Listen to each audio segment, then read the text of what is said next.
Hey guys, how you doing? As a lot of you know, I had to, pretty much work double time at Taco Bell to be able to afford my new car. Well, this hat really wants to get bent, but you know what? Flat's the way to go. Fuck you, hat. Fuck you, hat. Anyway, I couldn't really afford the car payment anymore, working double time at Taco Bell anymore. So I was like, how can I make some quick, easy cash and not really have to get a real job and work hard? So I was like hanging out with a friend of mine who tunes these cars, and he was like, hey man, I could totally give you my base tune, and that'll at least kind of get you started if you want to play around with a friend's car. And I thought to myself, whoa, why don't I just sell his tunes as my own? And I was like, yeah, that's quick, easy cash. I don't really have to do anything. I don't really have to have any talent or any know-how. He did all the R&D for me. All I have to do is just pretty much load it onto a friend's car and say, it's mine, and I'm going to charge double what he used to charge. So that's what I'm going to do, guys. So if you want a tune for our cars, just hit me up at YOLO Douchebag. I'll hook you up with a sweet tune right away. What's going on, guys? So the other day I was, on Twitter, answering emails from my fans and everything, and one guy said, YOLO, do you offer tunes for V6s?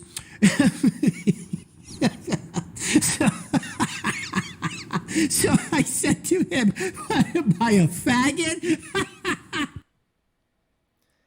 That was probably, out of all of the YOLO videos, that was probably my favorite. That quick, real quick 30-second video making fun of V6s. It caused so much butter. How you doing, guys? Today, episode 12 of Talking Shit. Can't believe there's been 12 episodes of this garbage. A lot of you guys seem to really love it, so I'm going to keep it going as long as it matters. Today, what I wanted to talk about real quick is Matt Soppa's Coyote Swapped Fusion. Now, there's a huge drift market out there that I don't understand, okay? I'll admit I'm not up on the whole drift culture because it's not racing. In my opinion, it's not racing. It takes a lot of talent. It's a judged event based on proximity. But I really had to pay attention to it because seeing Matt Soppa's Fusion, it made me happy that there's people like this out there thinking out of the box. Who the hell would have thought Coyote swapping a Fusion? Okay, and Matt Soppa did all the work in his garage / I don't know how it is over in Arizona. I think he lives in Arizona or New Mexico. I think it's Arizona, and it's like you can open the window to the kitchen and there's the garage. It's actually kind of neat. People are saying turn the volume up. Look, fucking relax, dude. Just stop listening on your piece of shit phone and you should be able to hear me just fine. God damn, that was like turn the volume up, Alex. It's almost up all the way. MK Johnson, stop listening on your fucking track phone and you'll be able to hear me. Everyone else is fine. So I reached out to Matt Soppa and he was, kind of I think he was surprised or something like that I reached out to him. But I thought, look, why not shine a light on someone who is super talented, as far as I'm concerned. He did all the work himself. And I thought it was really neat, and I wanted to kind of show you some of the stuff that he has going on. So real quick, I'll just show you some of the pictures that he sent me. This car is just fucking killer. It sits, yeah, that's got a bit of a stance thing going on, but the car is built really well. He knows what the fuck he's doing. He's some kind of engineer, and he volunteers a lot of the Formula Drift events. So real quick, I'll give you a rundown as to what's going on with this car. These are pictures from a drift event that he attended not too long ago. See, that truck has a rig on it that is filming, and a lot of you saw the video that I shared, and his car is just a Gen 2, which is 15 to 17 motor, Gen 2 control pack, Coyote Swap Fusion. Look at that. Come on. How can you not think that is a very cool ride? Big props for him building that car. I'm sure it wasn't easy, but real quick, I'll give you a quick rundown as to what's going on with the car. I told him, hey man, hit me up on Instagram and we'll see what, give me a rundown as to what's going on with the car and we'll go from there. So the car features a S550 complete rear assembly. I remember seeing him put the IRS in it, and I was like, holy shit, look at that thing. And complete S550 IRS setup with 355s. It's got a TR60. Guitar Man says, nope. You know what? Unsubscribe from my shit, Guitar Man. You don't know shit about what looks good. S550 complete rear end with 355s. TR6060 from an '07 GT500. So it does have a 297 first gear, in my opinion, the better gear ratio. It's got custom front control arms with S197 front suspension, S550 rack and pinion with the S197 subframe, using Cortex Racing controller to make it all work without having all the OEM stuff. Has a GT500 cross member for the TR6060. He said the S550 axle back pretty much lines up real good, and he'll say he'll eventually have some rear seats for drift taxi duties. He's using the stock dual fan setup from the 4-cylinder with a dual pass radiator, and he says it stays under, even in 100-degree weather, you know, it actually stays nice and cool. So big props to Matt Soppa building something unique. I know some of you guys be like, oh, that's stupid. You know, why don't you just build something other people would like a Grand Marquis? Fuck you, Grand Marquis. Fuck out of here. I saw me and Christian were literally having it out today, arguing about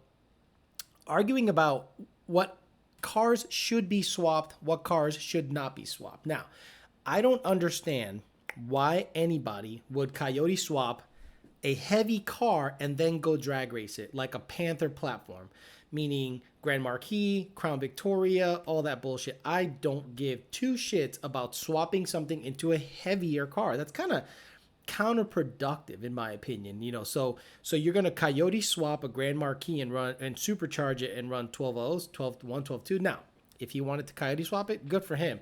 But me and Christian were like, if you're gonna Coyote swap it, you're gonna do something, you know, something on the lighter side of things, because the Coyote doesn't make any torque unless you put a blower on it, and even after you put a blower on it, it still doesn't make nearly as much torque as a GT500 motor. Now, that's different. If you were to put a GT500 motor and swap it into something, I get that, because it has all the torque on the planet. A TVS equipped 5.4 or 5.8 makes the same torque that it does horsepower. You ever see a Coyote Mustang go on the dyno and it makes 650, 520? Then a GT500 makes 650, 640. And then it makes 800, 790. You know, the torque is there. So I don't think Coyote swapping anything heavier than what it came in kind of makes a lot of sense, in my opinion. I might be wrong. I might be biased into swapping stuff into lighter cars. And then Christian goes and says, well, it's the same thing as swapping the Fairmont. The Fairmont is lighter. The Fairmont is a lighter car than a Grand Marquis. I remember growing up, because I'm old as fuck, those shits were throwaway cars. I mean, those fucking things were throwaway cars. So that's crazy. Brett McKinney says, I believe that guy makes his own stuff. Yeah, so the more impressive thing that Matt Soppa does is he made his own control arms. He made his own rear seat panels. He made a lot of the shit to go into this Fusion. Yeah, if you're not into drifting and you're not into any of that stuff, then this car is literally not for you. But the amount of work, and if you followed the build right along the way, I think it took him, I don't know if it took him like a year, but you know, it was actually pretty badass. He also owns a Gen 1 Coyote swapped Fox body, my favorite color on any GT, which is gray at the bottom, dark blue on the top. I think he has a Celine wing on it, and he drifts that freaking thing. And I tuned that when I was working at the previous company, and then Lund Racing tuned the Fusion. Again, 3 freaking tunes, and the thing was done. Boom, boom, boom, done, out of here. KW Mike says, what up, Alex? What up, KW Mike? How you doing? So yeah, it ended up being real cool. Now, the Coyote swap has become obviously real popular. A lot of people are kind of leaning towards it, because even with an F-150 motor, if you go to the Coyote Swap Fox Bodies page on Facebook, it's a great resource. But what I'm starting to see is the same thing that you know, would frustrate a tuner like me. They basically do something like go cheap. A lot of people don't want to buy things that work. I think they want to do their own thing, and I get it. You know, they want to come up with their own solution, their own accessory bracket, their own Coyote swap bracket, their own alternator, their own AC compressor, their own power steering pump, when there's literally vetted shit out there that is done. Buy it as a kit and put it on. So I don't know if it's a cheap route, or if it's I want to invent my own shit route, but it's kind of the shit's out there. Power by the hour, go there, go to the Coyote Swap stuff. They have a whole page of everything that you need to get, and you're done. Oh, but you're repping Power by the hour. Yeah, no shit, because they're the Coyote Swap experts, period. Jake and the guys down there literally like invented all the bracketry and everything to fit OEM like on a kit. So I don't know why people take the hard road, but this guy with the Grand Marquis took an even harder road. Now, the other thing that I started noticing with Coyote Swaps is people copy pasting tunes. Now, a lot of people that dog remote tuning, dog the fact that, oh, you're just copy pasting. You're just copy pasting. You're not actually tuning the car. You're copy pasting. Okay, let me give you an example. Let's say you own a CNC machine, right? And you want to start porting throttle bodies, right? And a big market is 11 to 14 throttle bodies. Well, they're all the same. They're all the same, right? So the program that you use to machine, if you have a CNC machine that can kind of just just open up the front end real easily, do you write it from scratch every time? Or do you just use the same program every time to CNC that throttle body? If it's the same throttle body, you put it on the same jig, you bolt it up the same way, do you just hit boop, repeat, or do you start from scratch and then start dialing in the porting that needs to happen on that throttle body? You probably just copy paste the same freaking program going in there. Same thing with every 2015 Mustang that has a cold air, that has like a JLT, that has a PMAS, that has a Steeda. The only difference is one thing, the MAF curve. If it's a 15, do you think Ford goes to the assembly line? Do you think Ford goes to the assembly line and goes, I'm going to start from scratch and with this car, leaving the assembly line and put in a calibration and go, we're going to tune it from the beginning? No, they go ka-chunk, ka-chunk, ka-chunk, ka-chunk, ka-chunk, ka-chunk, copy, paste, unless it's an automatic or it has different things on the body control module. It's just kind of funny to hear certain people say, well, stop copy pasting tunes. If there's nothing different, why would I use a different calibration? For pride. So the other thing that's happening is, if there's issues with the calibration, and people don't want to point to hardware. They want to say, it's the tune. The tune's going to fix it. I fucked up the tune. Okay. So one of the guys on the Coyote Swap, Coyote Swap page, the Grand Marquis that we were talking about. Look, it's kind of a cool swap, but it's a heavy car. So he said he was having issues with the transmission hitting a rev limiter. So I just kind of gave him a quick tip and trick and said, if your shift schedules and OSS schedules are on point, your watt shift map per ID is where it should be. It should shift at that RPM all the time. If it doesn't, it's a hardware fault. So then a lot of people say, but the trans is built. I go, I don't care if it's built or not. It doesn't mean it's built right, or maybe it has issues, but it's either the tune or hardware 9 times out of 10. So at the end of the day, you kind of have to bite the bullet. And I understand you want to tune it yourself and use like a Roush file and hope it works and have your fun. But at the end of the day, when you need high-end calibration, reach out to a tuner that's done this a lot. Don't reach out to some guy that you know because he's cheap. Just look, spend the money, do it right. You're going to get great support and you'll be good, whether it's us or other people that have done Coyote Swaps in the past. Look, don't waste your time and money. Okay, let's get to some questions. A lot of you guys are starting to ask some questions or just comments. So here we go. Root Beer says, love you and your content. Thank you. Again, even if it's a compliment, he paid, so might as well mention it. Brian Mockleridge had a GT500 swapped F100. That made sense. That fucking car made like 700 or 650. Again, a cool swap, just a direct swap with a VMP Gen 2R, JLT 148. I think ID1000s and a return style system that he had issues with, but he ended up fixing later on. It was just a nightmare for him, and I felt bad because he had a lot of gremlins in that truck. But I hope you got it all figured out. So nice seeing you again, Brian Mockridge. And hey, thanks for being a contributor. I appreciate that. Turbo Addict just gave me $5 and didn't say anything. Aqua Control paid $2, and he says, "What ethanol percent do you get at the pumps?" Okay, it depends. If you're in Arizona, I think Arizona, I don't want to say outlawed, but I think they made it really difficult for you to get 85% ethanol, or almost impossible to get 85% ethanol. So they have 54% ethanol. If you go to the pump itself and read the label, it says right on there, minimum 54%. So you can get anywhere from 54% to 85% to 90%. Some of the Sheetz gas stations in Pennsylvania have tested as good as 90% ethanol. Ask Brandon Arita, and he'll tell you. Okay, someone just deleted a message and paid $5. That's crazy. Ethan Kurtz says, how do I data log the wheelie tune? I don't know what that means, but thanks for the money. Eric Batchelor says, thanks for the e-compliant tune. Eric Batchelor, a lot of people have to kind of come to the realization that the EPA is not going to go away. Okay, the EPA is literally going to make it difficult for you to operate if you're doing some illegal shit. So you have to get straight up legal. So a lot of the tunes that are being sent out are emissions legal, and you can't fuck around. You cannot fuck around. You gotta get shit squared away. You can't operate in that way. So yeah, it's going to be something that if you live in an emissions state, you're going to have to comply. Sorry, that's just the matter of fact, and that's the world we live in. Mike Vasquez asks, Alex, 2016 GT Auto, Luntune, ported 18 manifold, free flowing headers. What the hell is that? 87 millimeter throttle body, L&M cams, looking to do a Vortec V3. What kind of horsepower numbers have you seen with similar setups on 93 and 85?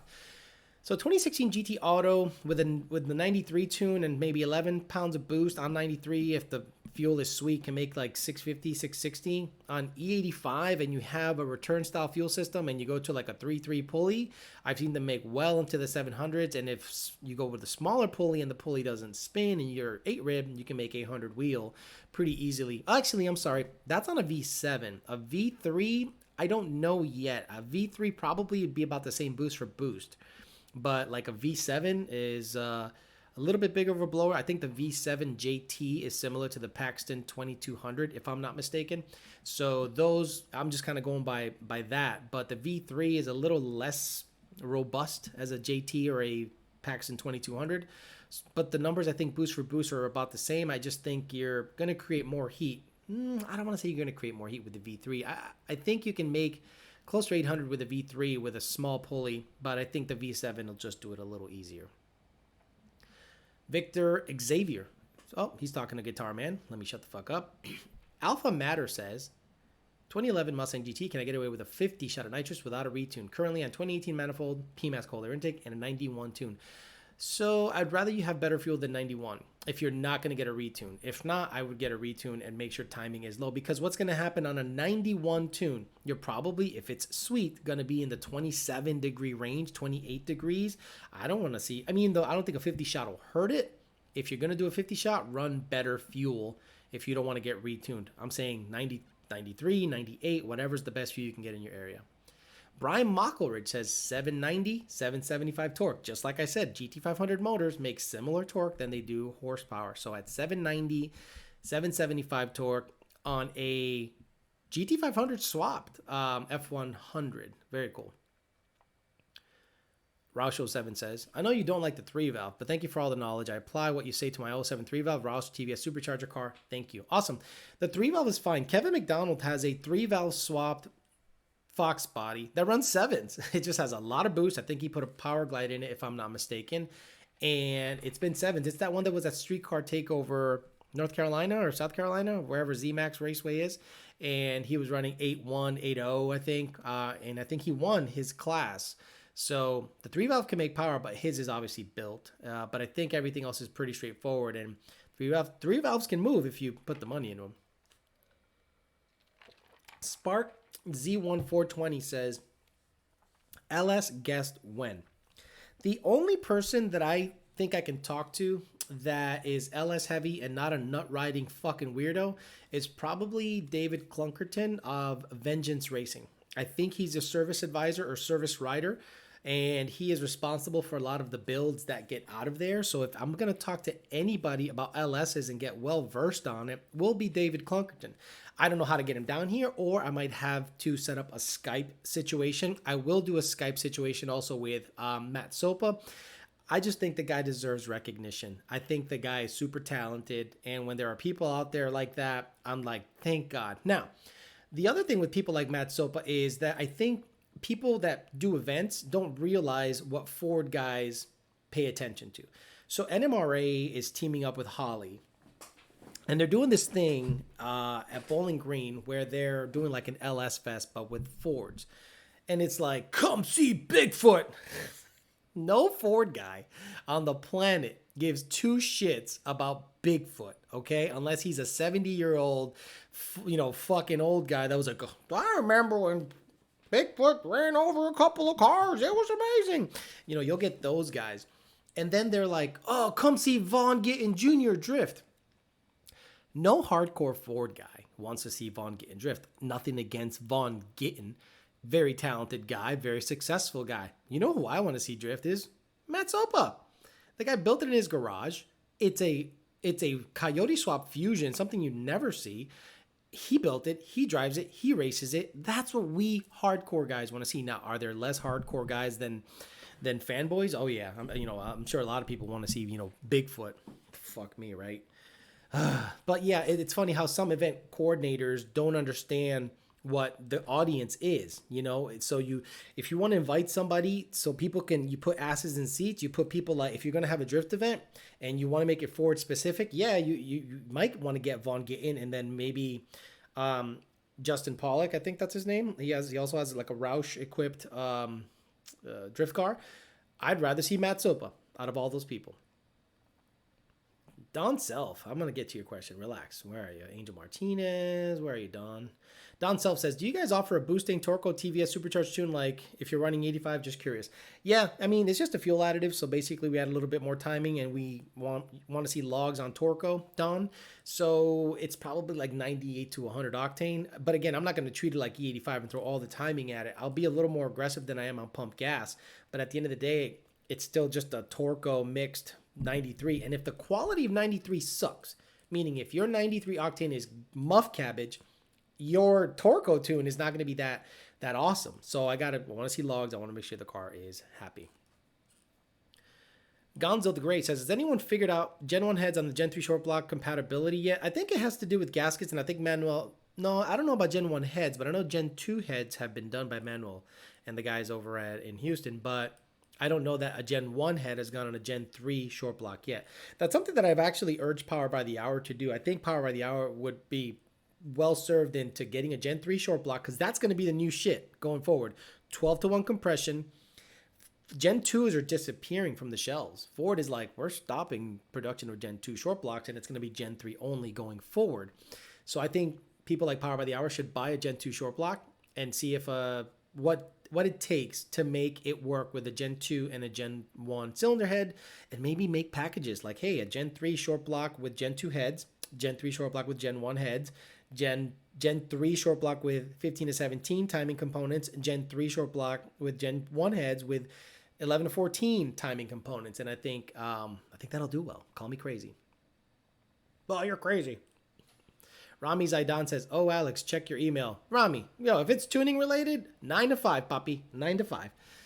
But yeah, trust me, I think he's working on a supercharged Mustang down there, first one in Puerto Rico with a certain supercharger, so we'll get after it. Boosted Kev 302.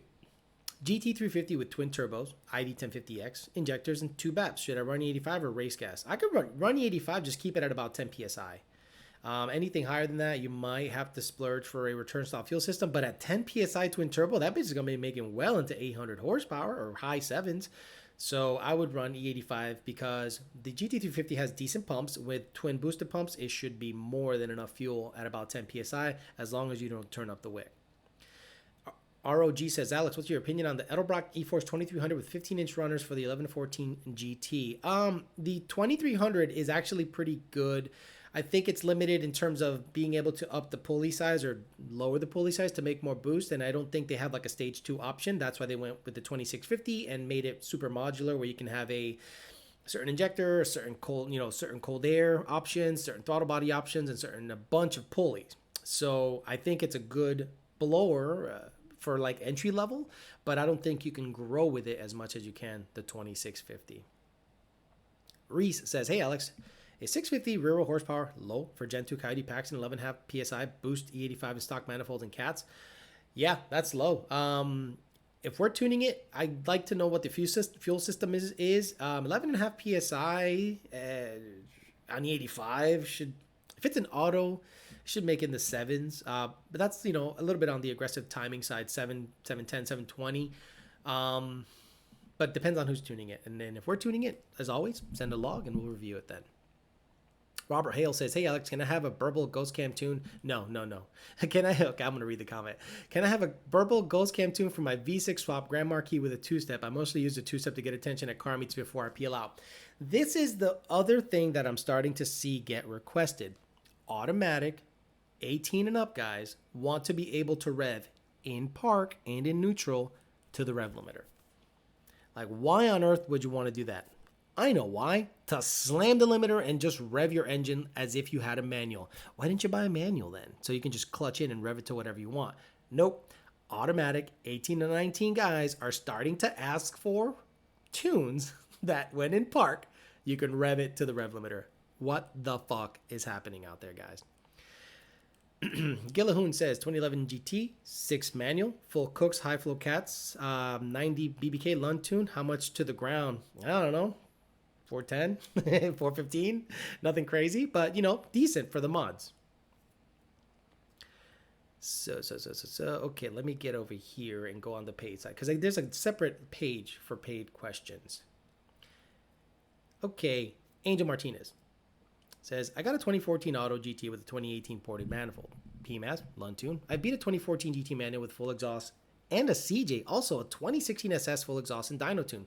I beat a stock C6, Lund for the win. So your car must be light or just run and roll well. There's sometimes cars that just perform real well with like minimal effort. They're just happy. And you know, a lot of people think, oh, you're giving him something more than you're giving me. I'm like, no, not really. His car just likes it better. 2018 Mustangs, we've actually seen early build 2018 Mustangs have like piston wall scuffing, NA, naturally aspirated. But the later builds seem to be okay. So we're not giving anyone more sauce than anyone else. I just think the car's happier, and some cars are just cars that are beaten up. Like Jeremiah Camp's a good example. Jeremiah Camp has probably the perfect S197. It's an 11 S197 with a Gen 1 motor. It's got Comp Camp Stage 3s, Paxton 2200, making about 720, 730 wheel, gapping motherfuckers. That car is just happy. That car should have chucked the rod a long time ago. That car is just happy, beating the shit out of a lot of the cars that it shouldn't be beating down here in South Florida. Joe Barano gave me $10. Didn't ask a question. Thank you. Appreciate that. Okay, so Ray Moley says, I have an 18 GT with a Roush supercharger. Oh, I'm sorry. You picked the wrong one. I'm being told no matter what I do to it, it's not going to be above 750, even if I do pull the injectors and return fuel system because of the design. Any advice? I think you can, okay? But honestly, not a lot of people are going to be interested in fucking with you, meaning dealing with you, because that supercharger is like a non-starter right away. It's a limited inlet. It's a TVS design, but it gets hot because the intercooler is super inefficient. And unless you put 100 shot of nitrous through it, it's not really going to amount to much. So you'd be better off, Ray, I hate to say this, but switching superchargers, Edelbrock, Whipple, Paxton, Vortec, or turbos. Because at the end of the day, you're going to be limited to a lot. If you want to party, I'm saying if you want to make power, that supercharger just ain't it. And I guess VMP's coming out with a Magnuson's coming out with a supercharger via VMP private label situation. So that look out for that too, I guess. But right now, Edelbrock is top dog, quickest supercharge 18 on the planet. I still think is this 18 and up. I still think is the Edelbrock supercharger. So it's kind of hard to beat what's already out there. Chris Guzman says, Alex, so is a 75 millimeter pulley safe with turn style fuel system on pump gas? Okay, guys, I don't know what the hell's going on where people think that if you have more fuel capability but still on pump gas, that you can make more power. Do you know how many times I've heard, hey, Alex, I'm NA, but I want to put ID 1000s to make more power. I'm like, sweet. Are you going to use ethanol? No, I'm staying on pump gas. I'm like, why the fuck are you staying on pump gas? They up the injector size and stay on pump gas and go, why can't I make more power? It's not going to necessarily run richer. It just means you have more headroom. The car is not going to make any more power if you have a stock injector with pump gas than with a 1000cc injector and pump gas. The variable is pump gas. Get off of the fucking pump gas. So Chris Guzman, I don't like a 75 millimeter pulley on anything pump gas related with a TVS. I like a 75 millimeter pulley on pump gas, E85. Even a 79 millimeter pulley is too much for a lot of cars. Here in Florida, I couldn't get away with a 79 millimeter pulley on pump gas. No fucking way. No fucking way. The knock sensors always kick back too. So, again, it's not the amount of fuel, it's the quality of fuel that matters in this situation. Martin Q. Well, okay, let me finish it. Roush, long tube, 750 injectors. Your opinion on power output if Lund tuned? If Lund tunes it on a 70, Lund is not going to tune it on a 75 millimeter pulley. I'm not going to tune it on a 75. You better put a 79 or an 82 with a 91 Oklahoma crap gas. Fuck no. Even the 93 Oklahoma gas. Oklahoma gas is garbage, and you're trying to pulley down on pump gas with a return system? Get ethanol in it, brother. Martin Q says, Alex, last week you told me to go with Circle D for a converter. $1,700 score included. $1,700 core included. Was thinking on spending that money on a nitrous kit 150 shot. What do you recommend for a badass nitrous setup? Full bolt-on E85 10R80. Well, if you don't spend the money on a converter, get 373s or 355s. If you already have 373s or 355s, yeah, nitrous will help. Nitrous will work. Make sure it comes on later, like at 4,000 RPMs, so it stays off the knock sensor. Don't go higher than a 150 shot. Car should be happy. Converters work though, but they work only out of the hole. If you're roll racing, there's no real reason to get a converter, in my opinion.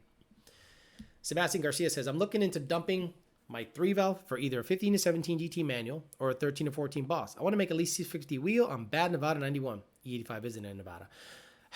Out of those two, I'd get the Boss, right? It's a similarly strong engine as a Gen 2 15 to 17 motor. It's worth more. It'll be worth more in the future. It'll perform better, I think, mod for mod, based on the power. And if you want to stick to manual, I definitely get an S197 because I think your bang for the buck is there. And S550, once you start going to the drag strip and stuff, you have to start buying axles, end links, tow arms. Whereas a 13 to 14 Boss 302, just stock shit, maybe some control arms, and party down with the solid rear. Alexander Cadell, man, he's a absolutely loyal fan. Alex, 2 weeks ago I told you my 17 Paxton GT 3.33 pulley made 738, 610 on 93. This weekend on the 85, it made 858, 642 before belt slip. Dyno Jet, same dyno. Running out of fuel right now on twin 320s. Woo, okay, so I'm sorry, that wasn't Alexander Cadell. That was Demonic 50. I apologize. So I'll say your question next, Alexander. But real quick on this Paxton setup, if you have badass pumps on twin 320s, wow, are these? See, the way they designate pumps nowadays kind of confuses me still. But twin, so that means you have like a Siley fuel system. It sounds like to me, twin 320s. Why don't you up to like some? I know that. Actually, Demonic, before I go too crazy and talk out of my ass, tell me what fuel system you have, and then we'll go from there. Alexander Cadell says, happy with the NA tune so far. Hopefully I can win the lottery so I can supercharge my car. It's still solid results on the garbage air raid. Still waiting on an adapter to run my new GT350 cold air intake. Awesome, Alexander. But Demonic, let me know what fuel system you're running, that you're running out of fucking fuel that quick. It sounds like a Siley fuel system to me. Someone said there's no Boss 12 to 13. There's no 14 Boss, it's 12 to 13. He's right. I get into that shit all the time. Boss guys are almost as annoying as Shelby guys with that shit. Is Lund Senior in the house? Someone referenced Lund Senior. That'd be nice if he's on. Hey, Senior. Senior's been moving around, man, doing all this shit. I appreciate you coming by and just helping out with some of the questions. So if you guys want to ask Lund Senior any questions, have at it. Do it in the chat. I'm just going to concentrate on the questions here. Eric Batchelor says, Lund Senior, thank you for the excellent service last week. Thanks, Lund, for the win. Brian D says, thoughts on the meth water when E85 not available? So I'm leaning to potentially using meth on the white car once I get the blower on it, and it's sooner than you think, and we'll see how that goes. But as of now, I want to see what it does and how it performs on Florida 93 octane with catalytic converters, fuel system with a BAP, which is like 90% of you. So I want to see what the limitations are with that fueling setup. Raul Lopez says, how do we prove the car is off-road? Yeah, I don't know. I mean, I think if you're a California guy, you have to sign a waiver that says this bitch is off-road. You know, this is not intended for street use. You know, that's for California residents because you live in the fucking worst state in the fucking union, dude. No offense. Tony Turbo 91 says 1314 GT500 versus GT350 or 1819 Auto GT. Thoughts? Currently own a 17 GT manual PMAS and Lund 2. So an 1819 Auto GT with a Whipple, Edelbrock, or Paxton, or it's gonna run 10 something. A 1314 GT500 with about $3,000 worth in mods is gonna run 10 something stick and be worth a lot more money. A GT350 needs, well, a GT350 to me is a car that you can daily on if you can swing it, and it stops, turns on a dime. It's like a triathlete, the GT350. So those are completely different cars. You kind of can't pit them against each other. The 1314 is an absolute bruiser. You know, stoplight to stoplight. It stops like shit. It turns like shit, but it rides pretty good. But it's a quarter mile car. The 350 is everything. It's a quick car. It's a well into the 12s, maybe some high 11s with just a tune. On the 85, it's like an 1170 car, 1160 if you got good launch. An 1819 GT Auto to me is like a straight line car that with boost is gonna fucking wreck shit. So I think they're all good in their own way, but you're kind of comparing apples to oranges when it's like a bruiser, a triathlete, and a straight line auto car. It's just two manuals versus an auto. It's not really a fair comparison. Okay, so did you, Riley Newfield says, did you see the GT500 swap Lightning run high 10s on stock pulley setup with, get this, 2-valve heads? Oh my God, who did that? Holy shit. Martin says, I'm getting 22 degrees on a Whipple 3375. Maybe it's on the 85, so that sounds about right. Lucio Oliva says, should I sell my 6R80 and buy a built MTD2 or rebuild my TR3650 for my Yodi swap to be easier and budget friendly? I plan on being NA for a while.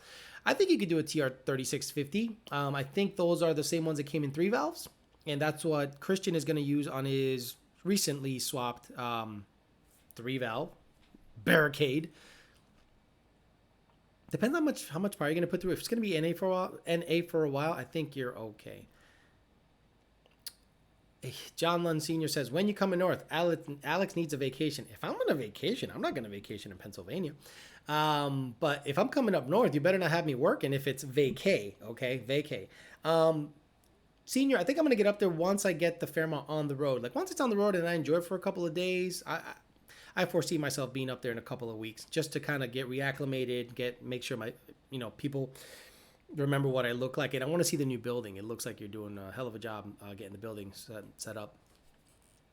Smarty Marty says, hey, Alex, what's my 2014 RS3 manual with phase 3 kit and 9,000 miles worth in your opinion? Hoping for close for 40K, MSRP was 66.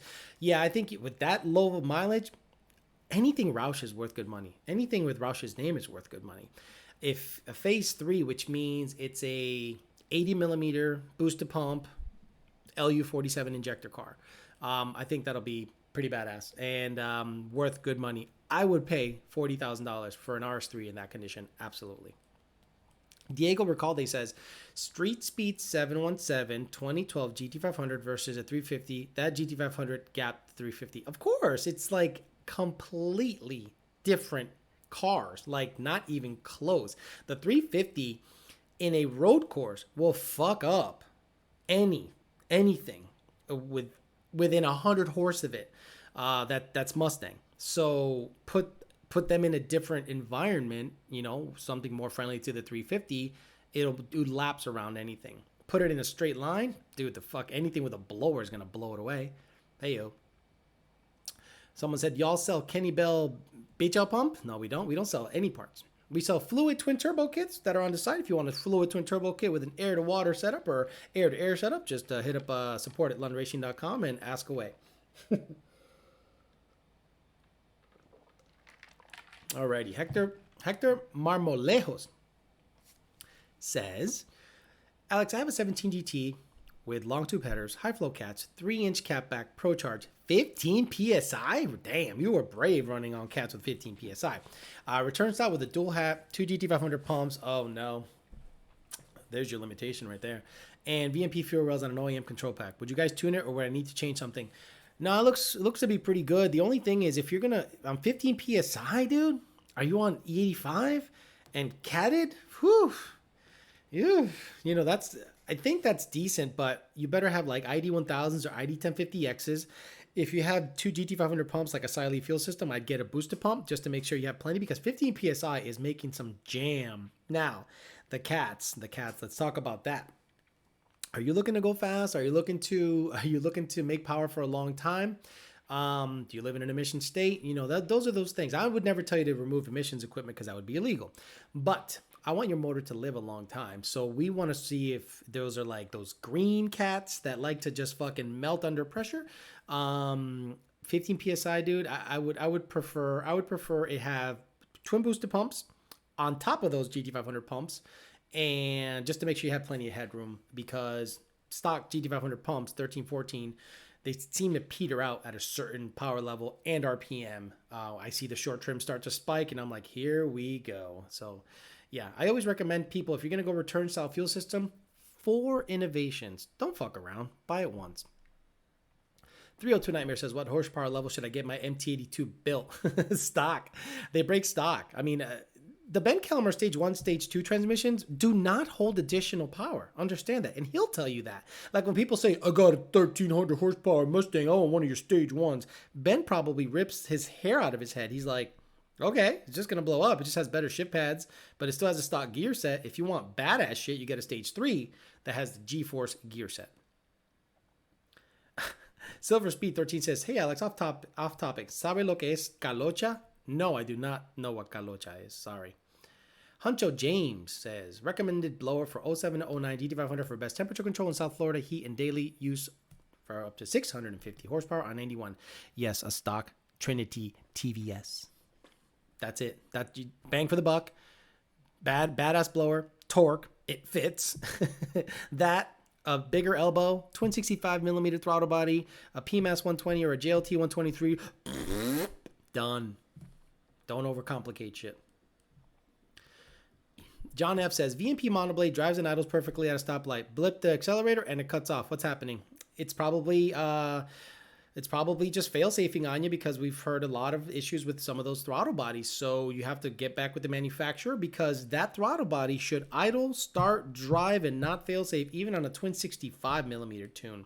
So if it's giving you a P2112 code or P2111, it's literally telling you what is happening. It's probably saying stuck open or stuck closed, or, pedal to circuit correlation, variation, some bullshit.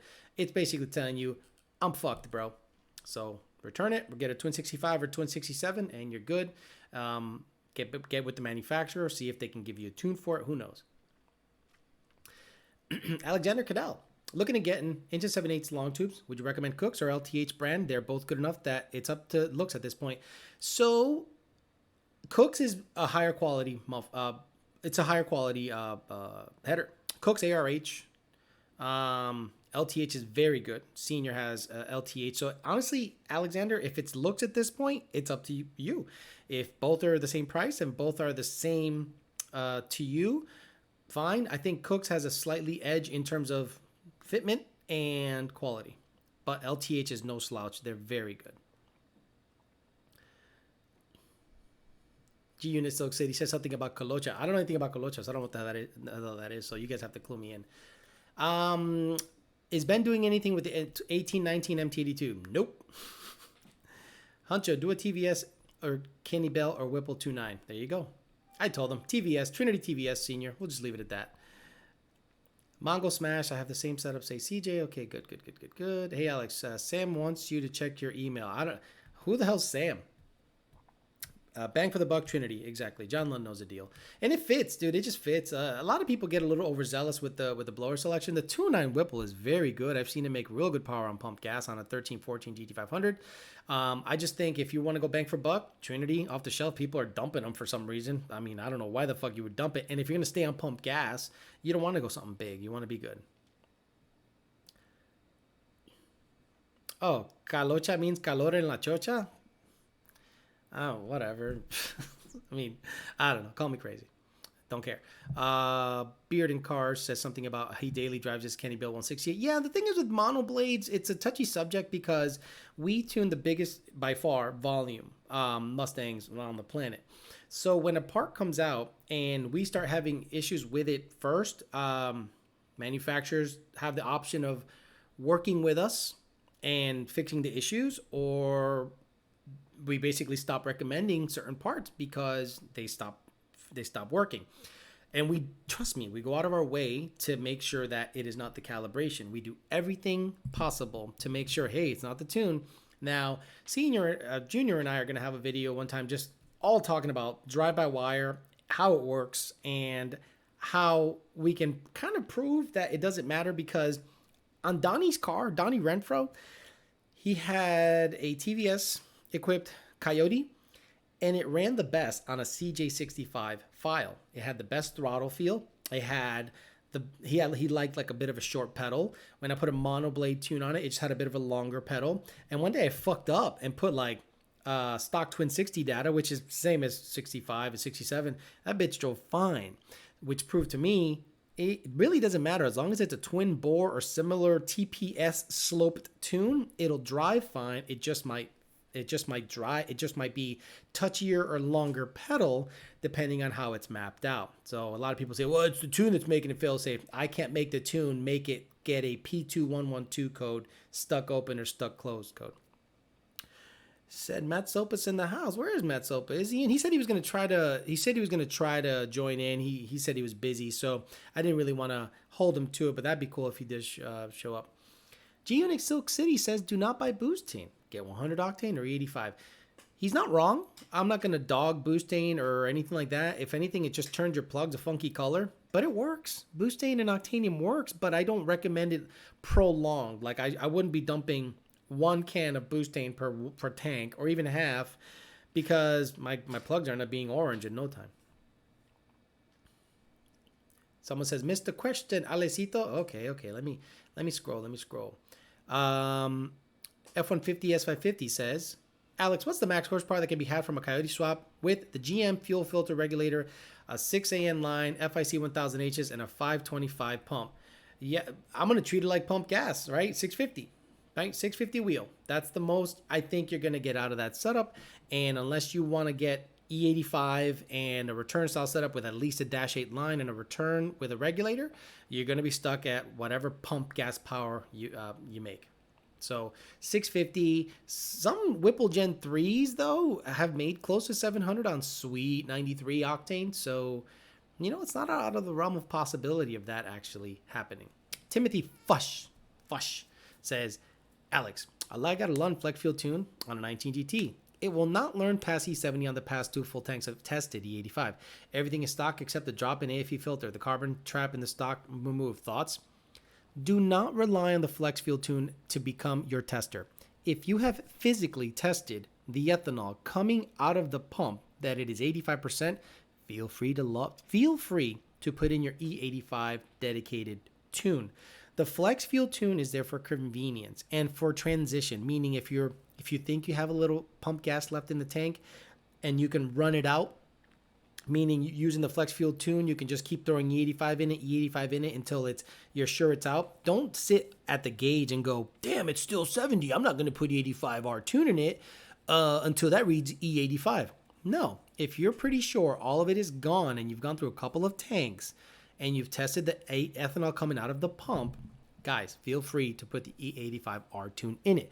Do not make it so that the flex fuel tune is your tester. It is not. It'll learn close enough, just like it's told to you in the instructions, which a lot of people absolutely don't read. They go, flex fuel tune, boom, download it, put it in the car. They don't fucking read. Sit there for 3 minutes and read it carefully 2 or 3 times to yourself. It explains everything in detail, what to expect, what not to expect. And once you're given your final flex in the 85R tunes, read that too. And it also tells you what to do. Cuban Coyote says, what's up, Alex? Can't wait to go boost. Rest in peace, Nitrous. Yeah, Cuban Coyote and I have been having a conversation. So he's at the crossroads. A lot of people are at the crossroads of their build. They get Nitrous because it's, it's cheap. It's cheap. $1,500, $2,000. You can get a kit and make, another 150 to 200 horsepower. But then they got to fuck with bottles, and then they got to fuck with pills, and then they got to fuck with gas quality. So all of a sudden they go, hey, what should I do next? And I'm like, man, why don't you just go boost? Shit, a Paxton kit with a return stop fuel system can make into the 800s, no problem. He has blower cams on his car too, so his car would benefit highly from it. Now, what kind of boost does he want? Depends on when he wants the power to be delivered. If he's a roll racer, a centrifugal will be fine. If he's a dig racer, a PD, Edelbrock, or Whipple will be more suitable in my opinion. Mr. Markleva, I don't know what that is, says, bitch, are you making a celebrity appearance at Mustang Hard Parker Week? Fuck no, I'm not. I am not going to be anywhere near Mustang Week. You couldn't pay me enough money to go to that motherfucker. Mustang Week has literally become like Daytona Bike Week, where people just make noise, rev their fucking engines, slam limiters, burble tune city, meets, want to go to the Hard Rock meet, want to go to the CJ Pony Parts meet, want to go to this meet, want to go to that meet. So it's like meets.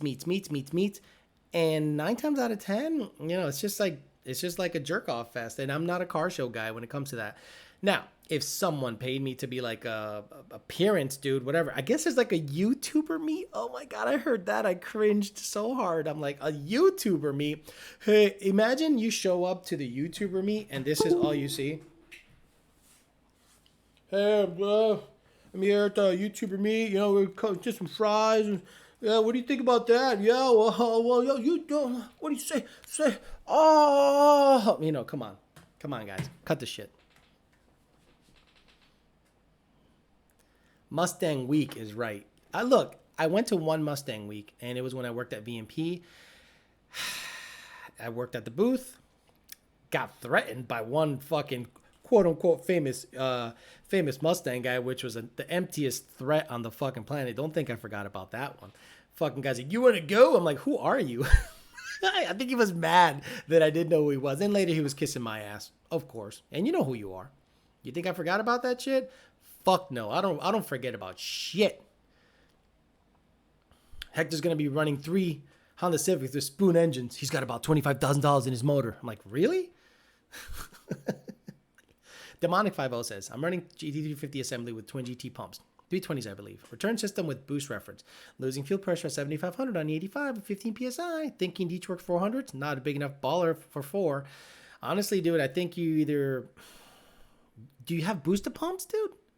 Twin GT pumps. Get booster pumps. I mean, twin booster pumps is your next bet. I don't think... Maybe D-Torque 400 pumps might fit in that hat, and that's probably your next best bet. Make sure you get a check valve in that, because the D-Torques do not have a check valve. And then you won't have hot start issues or just startup issues. But if D-Torque 400 pumps fit in those hats, have at it. I don't know if they'll fit. Maybe you'll be able to take your assembly and send it to D-Torques and they can put it in for you, but I can't speak on that. I just go for innovations and go, here you go. Yonse50 says, Alex, I put an 18 F-150 manifold on my 14 F-150, lost 50 horsepower, 6,500 RPM. And next I'm wondering, what would you rev a Gen 1 engine F-150 to stock motor? Stock motor Gen 1 F-150, 6,800, $7,000.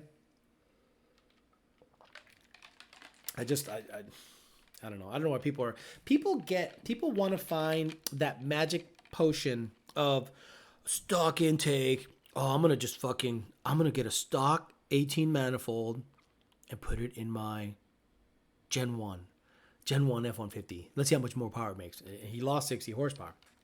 Not designed for that shit. Ford kind of designs everything for that application. Now, it just so happens that the 18 manifold fit a Gen 1 and Gen 2 motor and made good power, good cheap power. It just happens to just pan out that way. But a lot of people get a little sideways with, oh, I'm going to try it, see what happens. I lost 50 horse. I wonder why.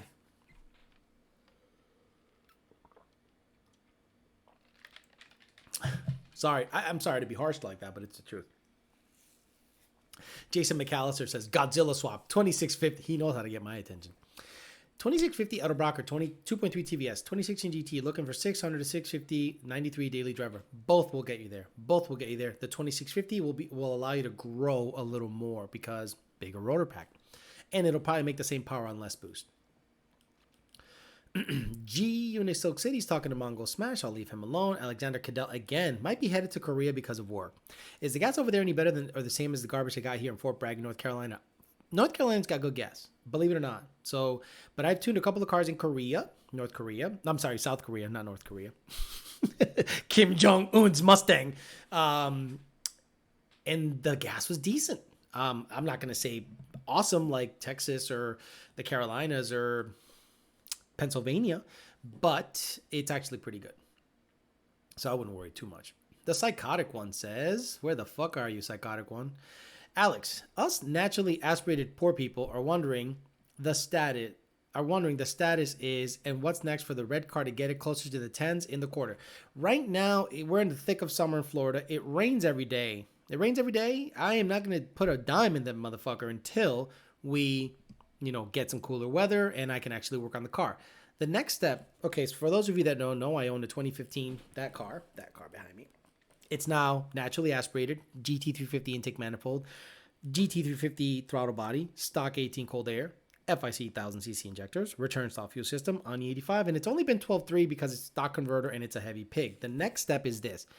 Gears, 373s, and some weight reduction, and get it into the 11s once the weather gets, good. And then good here is 80, not 100. And then I think it'll be like an 1160 car at that point. Then maybe get a converter, right? Call Circle D up and get like a 4Q or some shit, some dumbass high stall shit, and some suspension work. I have Steeda springs, Steeda toe arms to put in it. And once all that comes into play, I think with some aggressive weight reduction, I think we will be able to get it very close to the 10s, if not the 10s. If I have to go, bigger cold air to make it happen, I'll do that. If I have to go CJ to make it happen, I'll do that. But at the end of the day, I want to keep it where it's at, but I'll do whatever it takes to get it running 10s NA. And then if a turbo kit falls out of the sky, I'll put it in that thing and we'll see how much it'll make before it blows up. So yeah, that's the plan, the Psychotic One. 901 Soul says, Alex, you missed my question. Oh, I love that. So let's go back, 901 Soul. I apologize. I'm so sorry. Okay, here we go. Hey, Alex, I have a 2012 GT MT82, Cobra Jet, VMP 67, long tubes, PMS, 331 gears, LU47, 93 tuned by you when you were at VMP. If I switch to Long King, can I get a little bit more out of my setup and the car still runs good? I don't think we're going to be able to squeeze any more out of it, but I know this is what's going to happen. It'll run smoother. I guarantee it'll run smoother. Don't ask me why. Don't ask me into the details. I think it'll run smoother.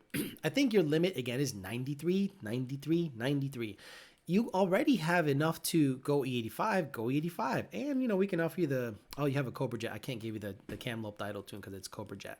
But I don't think we're going to gain that much more. I can't say, we got 40 horse over that. No. But I think it'll run smoother. You'll get great support, the best support in the industry, in my opinion. And, if you want to request me, you can request me if you want to feel comfortable.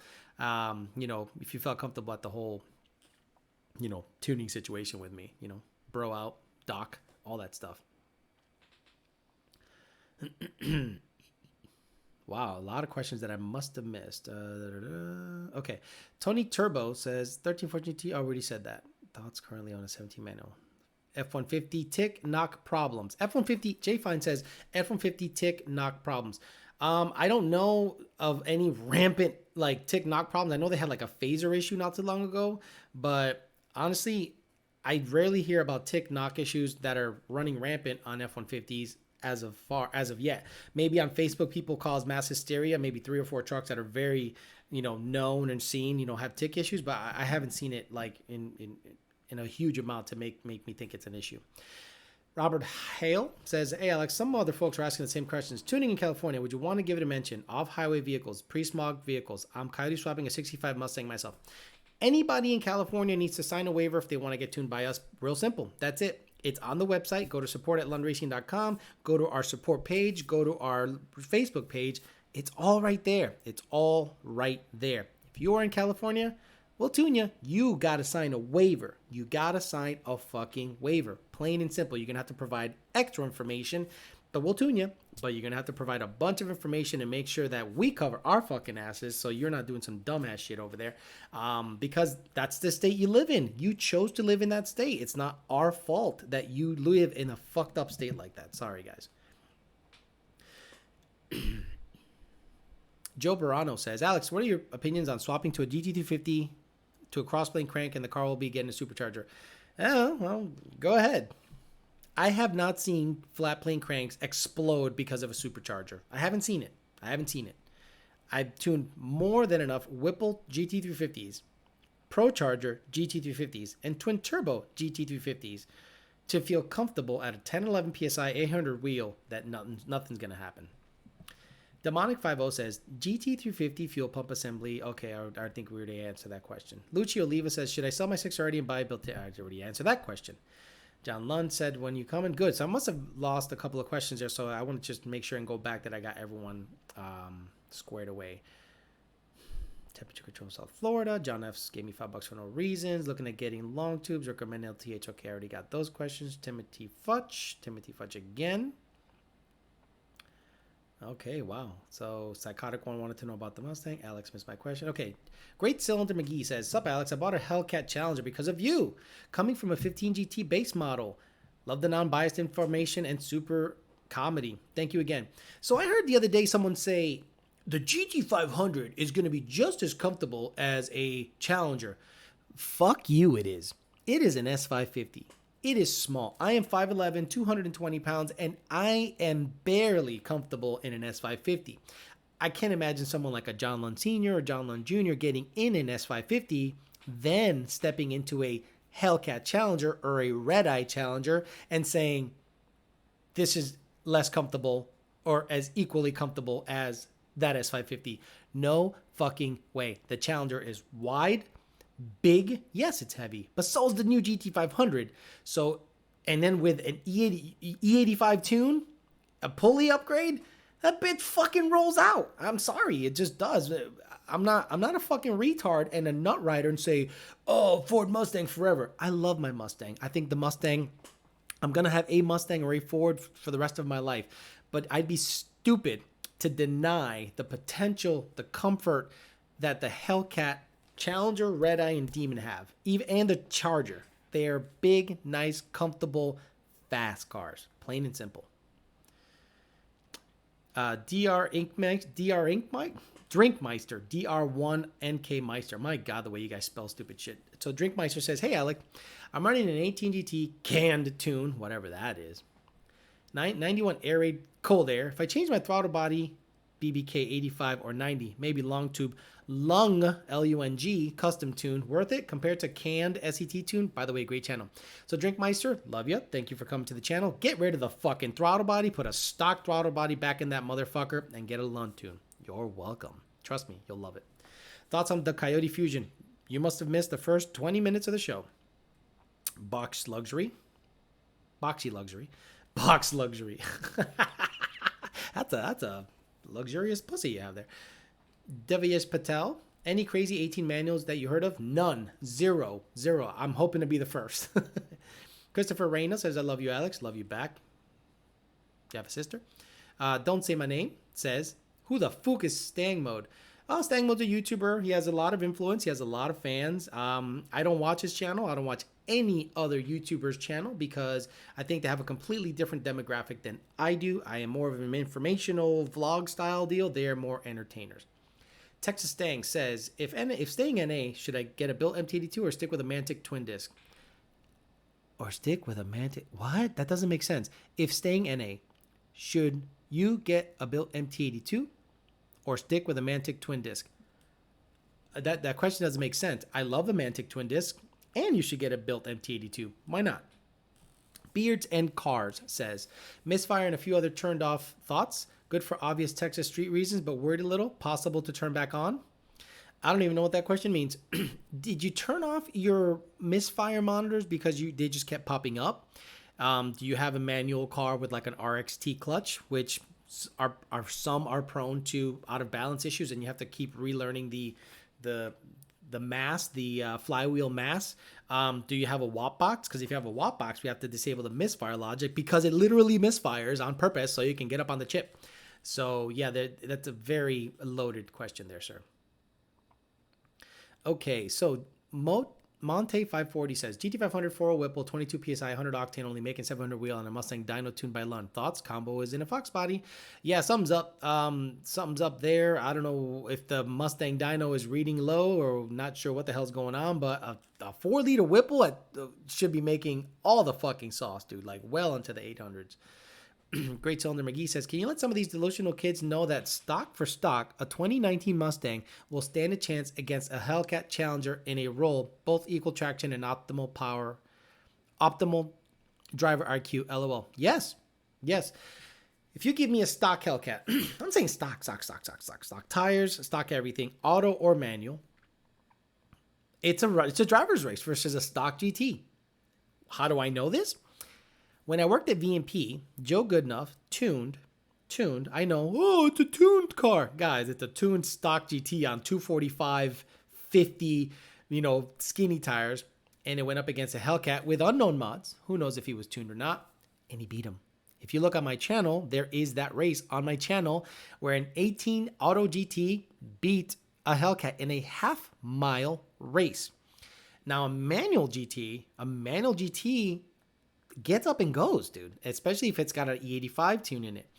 But the moment you put E85 and a tune on a Hellcat, it's not even close. So if it's stock for stock, I think it's a driver's race and similar driver IQ. Yes, Great Cylinder McGee, I agree with you. But the moment you start modding shit goes out the window.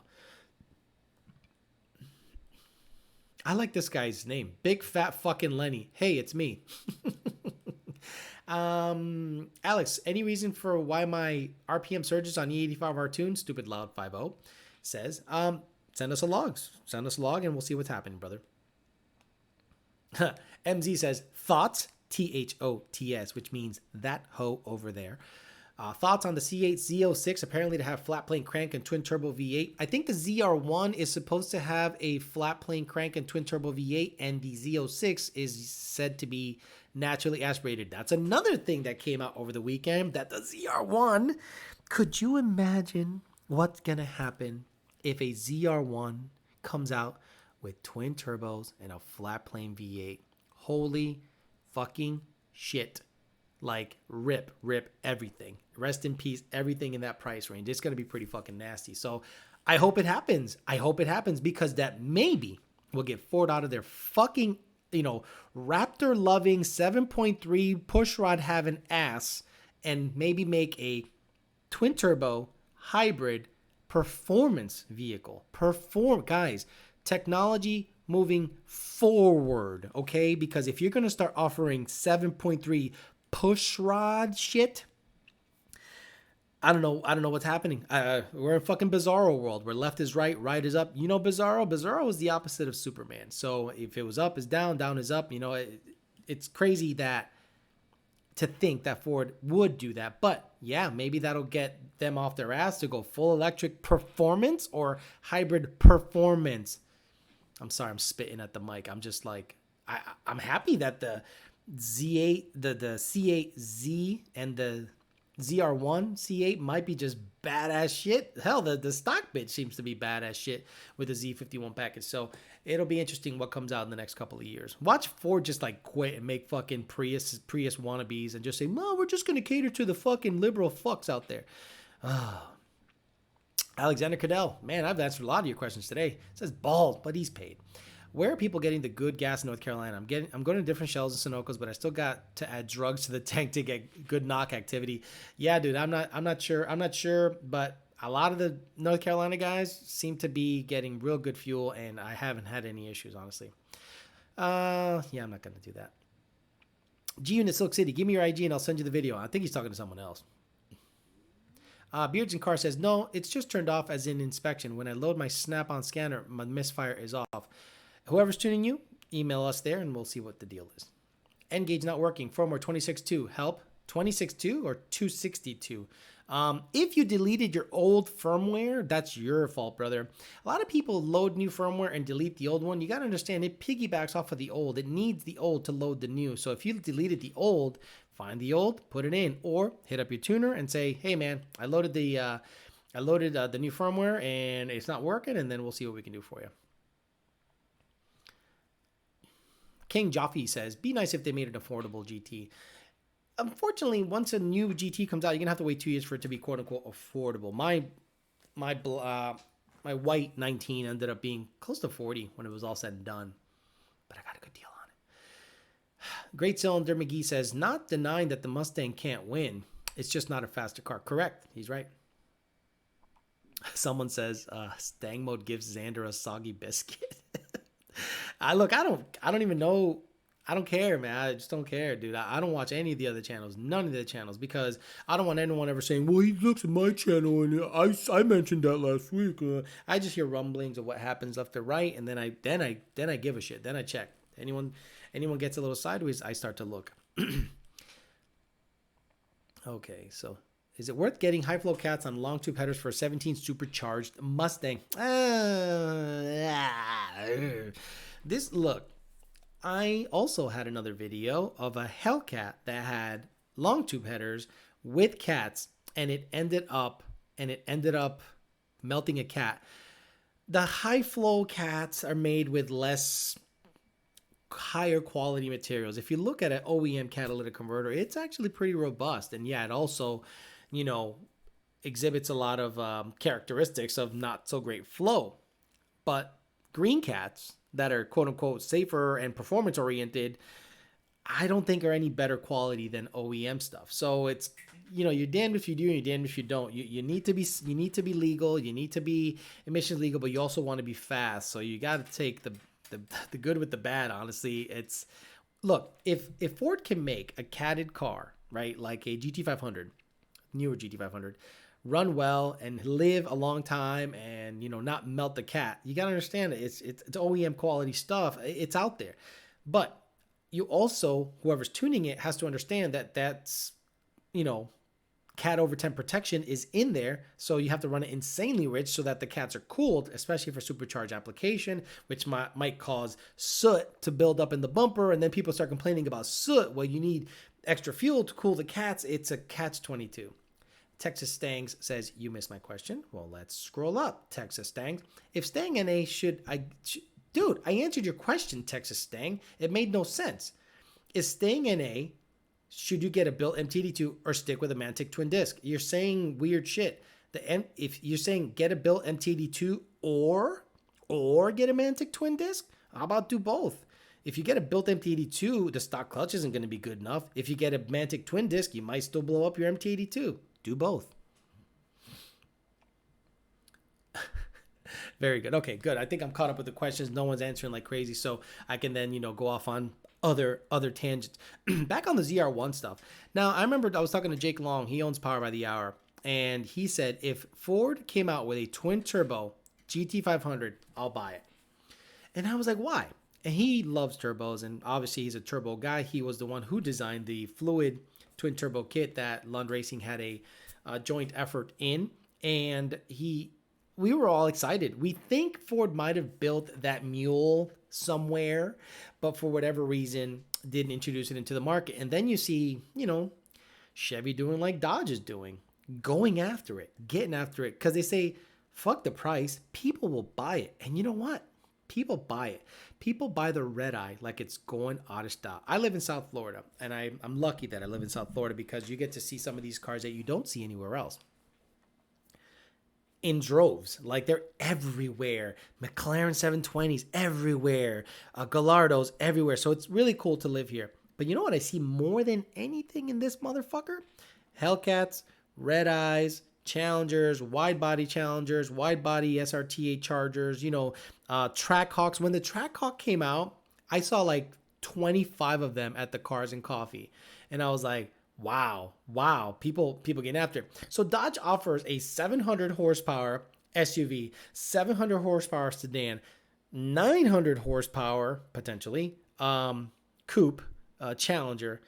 And what does Ford offer? What's the baddest shit that Ford offers out there? Like the baddest shit you can get right now.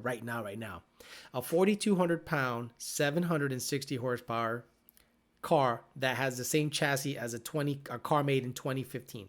I know the Charger and Challenger also have an older chassis, but they have more horsepower and they have the potential with a tune to make way more horsepower. I think DBR posted Justin Keith's Red Eye, I think. Don't quote me, but I think Justin Keith, who is one of the owners of Streetcar Takeover, he has like a lot of cars. So dude must have money. Unless he's making a lot of money on Streetcar Takeover shit. He's got like a badass Corvette. He has a white Mustang that blew up. He has a Red Eye, and the Red Eye made like 900 plus to the wheel with DBR tuning it and modding it out of Tennessee. I mean, that's badass. How can you not want that car? I want that car. Okay, I can't swing it. I can't swing a Red Eye, but I don't want a stock Red Eye. I want a 1,000 horsepower Red Eye. That's a badass shit. But, you know, I like that it's available. Now we'll see with the GT500 coming out. We'll see how much power it can make and how much the stock supercharger with a pulley upgrade E85 can take. And we'll see if the DCT is robust enough to take that kind of power. Because guess what, Ford? Get ready. We are going to wring that motherfucker out and we're going to find out what that transmission is made of. And if it's a $25,000 fix, okay, Ford, get ready. We're going to tune it. We're going to send it through the fucking moon with race gas. And if the transmission decides to blow up because it's weak or whatever, look, we're not going to go crazy and turn off all the nannies. But if shit starts smoking at somewhat moderate levels, that's going to be bad press. You better know in your heart of hearts, Ford, that DCT can take stupid power and put it to the ground and not explode with a small sense of wheel hop. Will I think it happened? Probably not. I think just like a GTR, it's going to be a $25,000 transmission upgrade if you ever want to party. And who knows if Trevmec is even making those as replacement units yet. The reason my 2018 Mustang took so long to fix the first time transmission blew up or the forks broke, because they didn't even have replacement parts out there yet. I was one of the not the first, but I broke it so early on that Ford's like, we don't even have fucking parts for it yet to fix it. So I had to wait for 3 months. And then after 3 months, when the tech is putting the forks back in, he broke the reverse fork, which I had to wait another 3 weeks to get.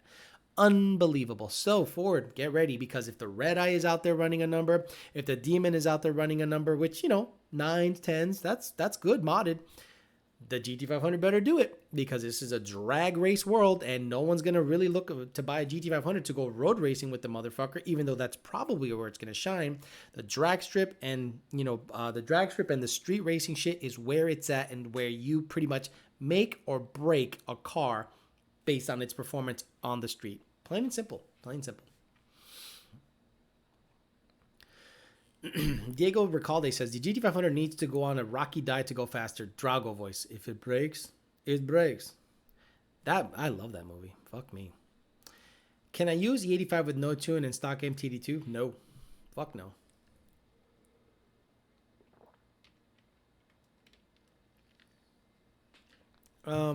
Red, White, and Kona Blue says Ford needs to offer a sedan with a V8 to compete with the Charger, Chevy SS, and 300. No, they don't. Ford can't build that. Ford won't build that. And, they're going to say, well, what about the Marauder? You mean that 300 horsepower with a Panther platform that was from 1978? That one? Come on. Ford's not going to do that. Australia got all the cool cars. They got all the cool V8s. They got all the cool shit. And we got shafted with the fucking Marauder, with the fucking Crown Vic, with the Taurus SHO. Oh, it's good. Fuck you, it's good. Come on, man. I'm talking badass V8, potential for big power shit. We never got it.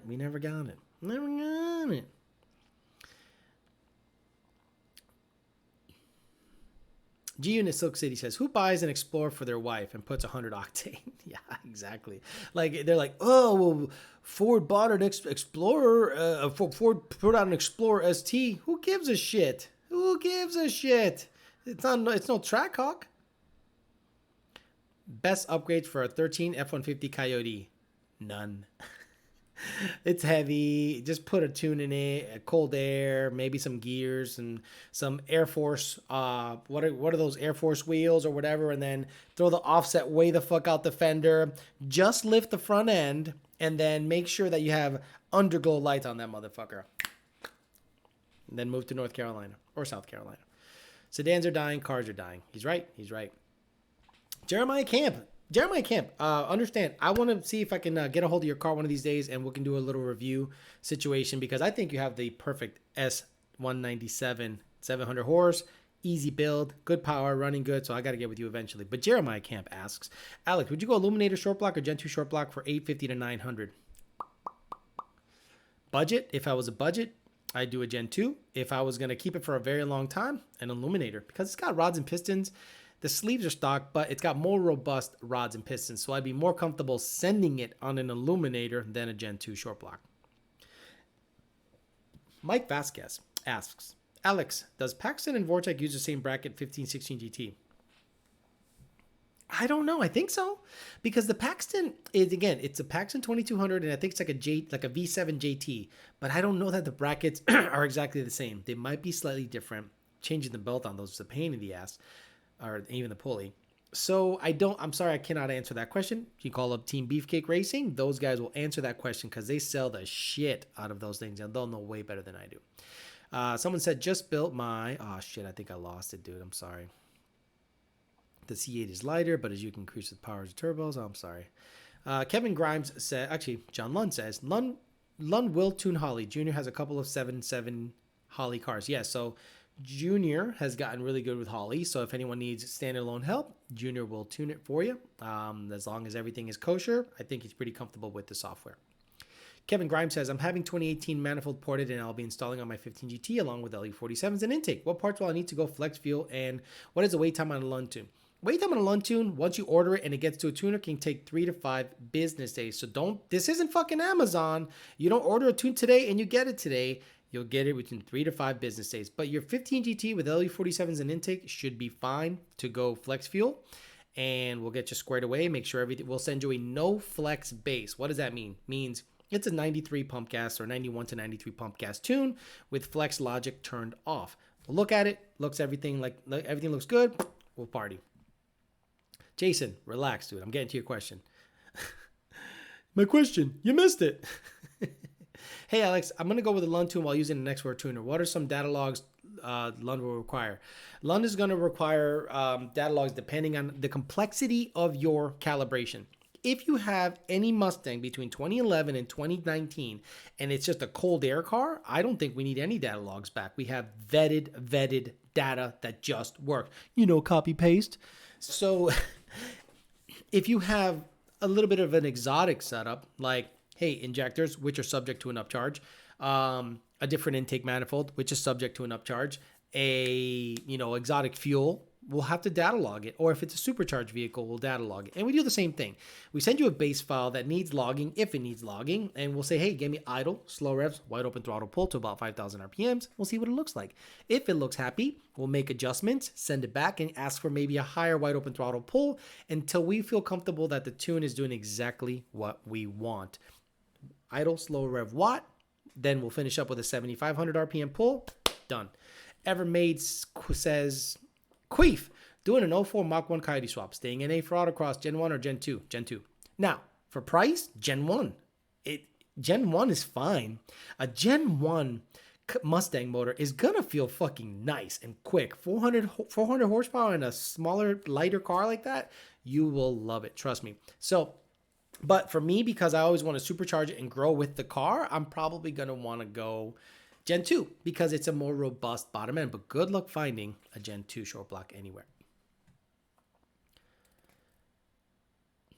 Alexander Cadell back at it. Hey, Alex, can you get me a taco tune for next Tuesday and post it to the Lund support page? And you got a dome brighter than my future with my new lighting. Yeah, it's the light. So I'll show you what I got going on in this room, just so you know. So I got these soft lights, right? These soft lights basically brighten up the room so that I can, have some decent lighting so it doesn't look like I'm in a fucking dungeon, all right? So that's all that is. It's just the lighting is kind of funky, so sorry. And then when I freshly shave my shit, see, now it's a little different because the angle is different. Depending if I lean forward or not, the angle becomes more or less severe. See, now I just got shiny, so if I go up with it, it gets a little darker. So there you go. Okay. Brian James says, thoughts on a Gen 2 Illuminator and boost? It's very good. Gen 2 Illuminator, like a 15 to 17 setup. I got a guy, I forget his name, but I think he makes like 1,000 wheel. It runs 880s.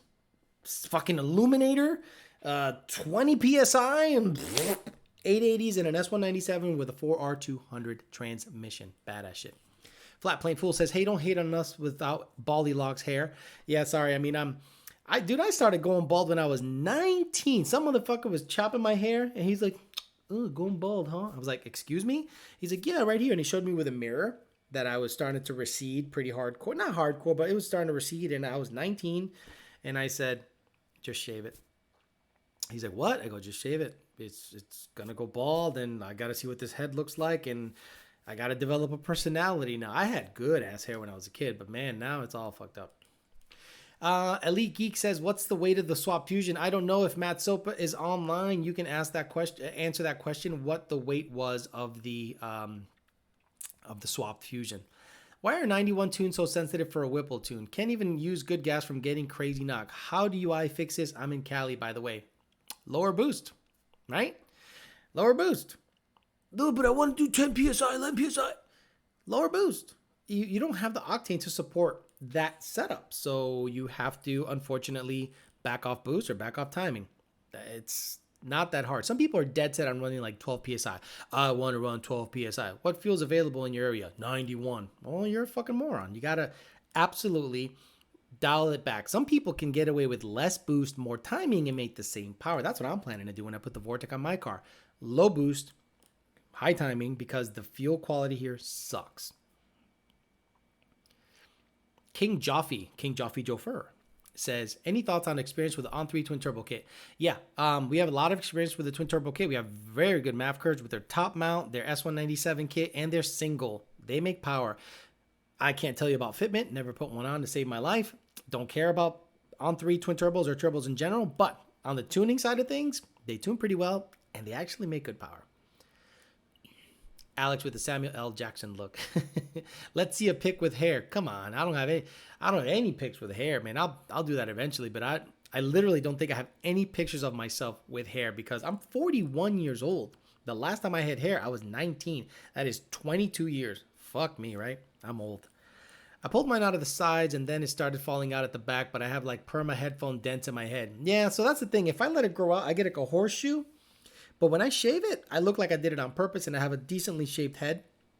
And it's kind of brown, so chicks dig it.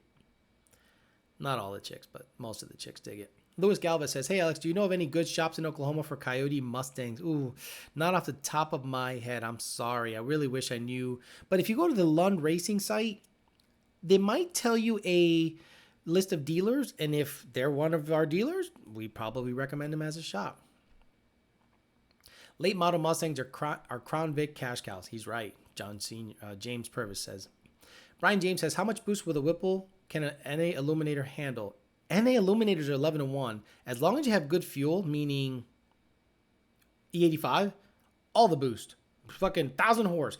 I don't know when anyone would buy a 9 to 5 Illuminator, 9 to 1, or anything under 11 to 1. If you're ever going to buy an Illuminator, listen closely, guys. If you're going to buy an Illuminator, do not buy a supercharged version. Always get the high compression version because if you run good fuel, you can make 800 to 900 to 1,000 horsepower a lot easier than you could with the 9 to 5 or lower compression Illuminator. Lower compression Illuminators, in my opinion, are a waste of money. Thoughts on the new rumors for the C8 Z06 engine? Jake Sinta says, I already said that. I told them I said the C8 Z06 supposedly is going to be NA, where the ZR1 might be flat plane crank twin turbo. Who knows? But I think that's badass. I don't know. I just went through like 5 minutes, found nothing on my question. Esco Arturo. Oh my God. Here we go. Here we fucking go. Esco Arturo. I'll find you. I went through 5 minutes. You didn't say nothing about my question, man. And I bet you it's like, hey, man, what do you think about the 85? Esco Arturo. Esco Arturo. Sorry, guys, listening. If you're driving in your truck right now and you listen to this on replay, I got to scroll back because some guy got mad that I didn't answer his question, and I cannot find it. His name is Esco Arturo. Nothing. Dude, you didn't answer a question. Unless, if you paid, it ain't here, brother. Esco Arturo. Brandon, NG Nichols, Joshua Rojas. Sorry, brother. I don't see you anywhere in the. I have a special window that shows the only paid questions, and Esco, I don't see you anywhere in there at all. I apologize. Joshua Rojas says, where are you, Alex? Yes, I'm Latino, but not super Mexican. He said that correctly. Anyway, anywho, about to order a 85 flex fuel tune by Lund. Do I need anything special, i.e. injectors and pump? So I have a video outlining what you need for what mod in an E85 on my YouTube channel. I know it's hard to find, but let's go over it real quick. 11 to 14 Mustang. If you're going to go E85 or flex, you need injectors, period. Gen 1 Mustangs need injectors, period. Gen 2 Mustangs, 15 to 17.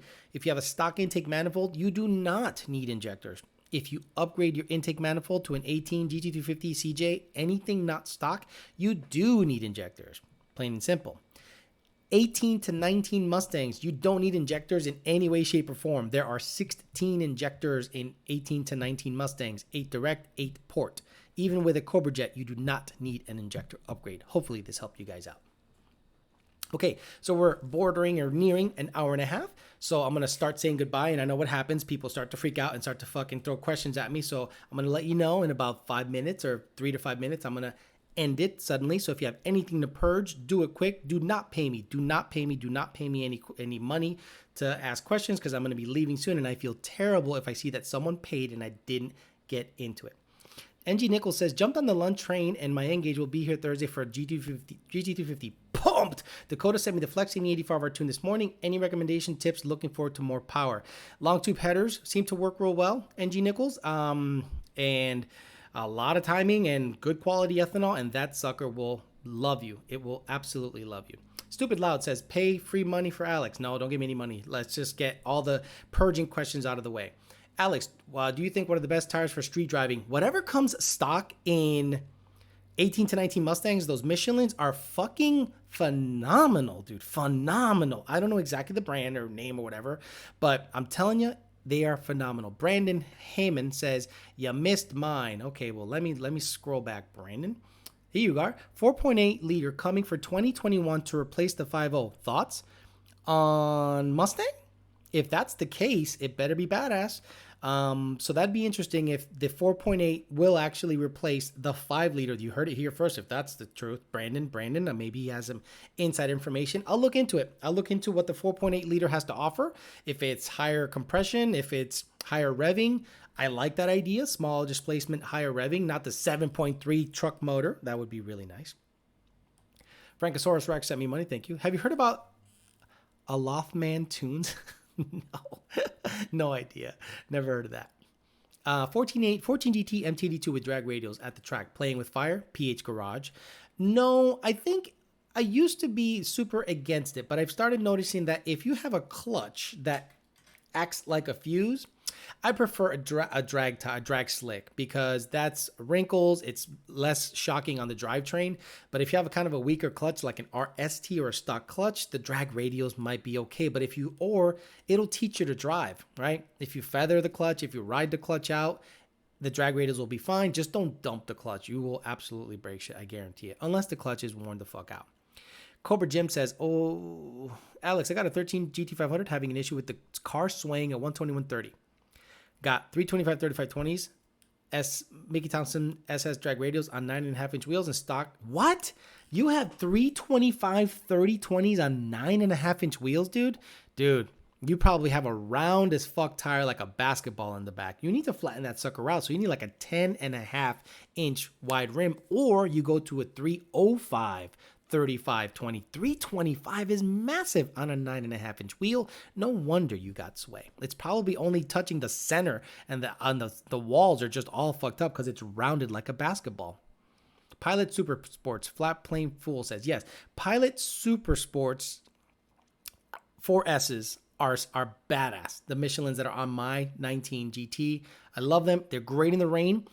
Once it's supercharged, I'll let you know how they hold up to about 600 wheel. But man, if I was to ever buy a tire to daily on, that's the tire. It is such a good tire. I love it. Cesar Rodriguez says, how high can I rev my 2019 Mustang with a CJ and a 10R? 80, 78, 77, 7800 RPM. I wouldn't go any higher than that. Look, the fastest, quickest 10R 80 equipped cars shift at 75 to 7800 RPM, no higher. If you go to 81, 8200, it's not going to go any faster, trust me. There are 4.8 liter F-150 prototypes now. Interesting. Lazy Moosey, I'm not legendary. Okay. No offense, is that someone that I should know? Moosey sounds familiar, sounds like a drag racing name. And if she's a fan, I appreciate it. But I'm just not up on that. People I should know in drag racing. I'm kind of like fucking ignorant to that shit. No offense. I don't mean it in any offense. Lizzie. Is she single though? That's all I care about. What has PBH Christian done to his Lightning? He sold it. He did the best thing ever. He sold that bitch. Are Chihuahuas your favorite dog? No. Boston Terriers and any bully breed I'm good with. Her dad is Pat Moosey. That makes sense. I know who that is. Well, thanks for coming on and watching my stupid show. Who knew that someone famous would watch my shit? Someone said, my question, Jason Jamin. Okay, Jason, relax. I'm coming up. I'm going to get you. Jason. 14 GT with free flow exhaust, cold air intake, and Roush axle back. Looking at going Luntun. Will there be much to data log? No. It's probably just going to be just a cold air just to make sure that the data is legit and you're good to go. I don't think it's going to be that much to fuck with. G Unit Silk City says, y'all don't see Lizzie Moosey in here? Am I the only one? Now I got to Google her. Okay, fuck that. I'm going to stay on a little while and see who this is. Lizzie Moosey. Moosey? I know. You're like, you don't know who that is? Yeah. She knows who I am, though. Check that out. Lizzie Moosey. Yeah, she's beautiful. Yeah, she's a gorgeous girl. Good look. I'm a guy. I'm going to look. Oh, yeah, she's absolutely gorgeous. I'm glad she's watching. Well, thank you for being a fan. I'm not going to be a thirsty motherfucker. I'm just going to say, you look great. And that's how we judge everything in life, is how you look. Because if I was an ugly-ass motherfucker, you wouldn't give two shits. Lizzie Moosey says, any relation to the Shocker driver? What would you like Ford to use again in the future that would be off of an S550 besides the Coyote? 3.5 EcoBoost or a variation of it or a version of it, twin turbo with some kind of hybrid technology so that electric motors are fucking cranking at the back, making a bunch of torque. Trust me, man. That's the fucking future, man. Twin turbo, small displacement, fucking hybrid, man, and all-wheel drive. Stop fucking around with this Coyote and then 4.8 and then 7.3. Come on. Get with it, Ford. Start giving us the fucking sauce. Who cares if it sounds like shit? If it makes power and it gaps, no one cares. Joe Martin says, 3-valve to Coyote Swap harness. Any news? Yes, it works. And I'll be airing some video on it once it's done. I don't want to give you like snippets. I want to give you a complete product. Beginning, middle, and an end, and then a supposed release date. What's up? Sorry I'm late to the party. Nickel White, a.k.a. Driver Mod. That's great. What trans would you use in that hybrid combo? Better go on. Probably the 10R80, but with upgraded clutches and upgraded steels, similar to what someone like Manuel's doing. That is going to make a shitload of torque, and that's what's going to kill shit. The transmission's going to be like, man, there's a lot of torque coming through. Bye-bye clutches. So Ford, I know there are better versions of the 10R80 out there that I think Chevy uses, and I think the Ford trucks use, like a 10R90 or some shit like that. So yeah, I think a badass version of a 10R80 with 3.5 EcoBoost and hybrid technology making like 800 foot-pounds of torque. I think that's the future, man. I think that's the future. I get it. Look, I still love my V8s, man. I get it. But at the end of the day, at the end of the day, man, you got to get with technology. You got to get with it, and I'm sure cafe standards are going to be tightened up once. Cause okay, what's gonna make Ford and manufacturers change the way they build shit? Cafe standards. And who's president at the time pushing what initiative?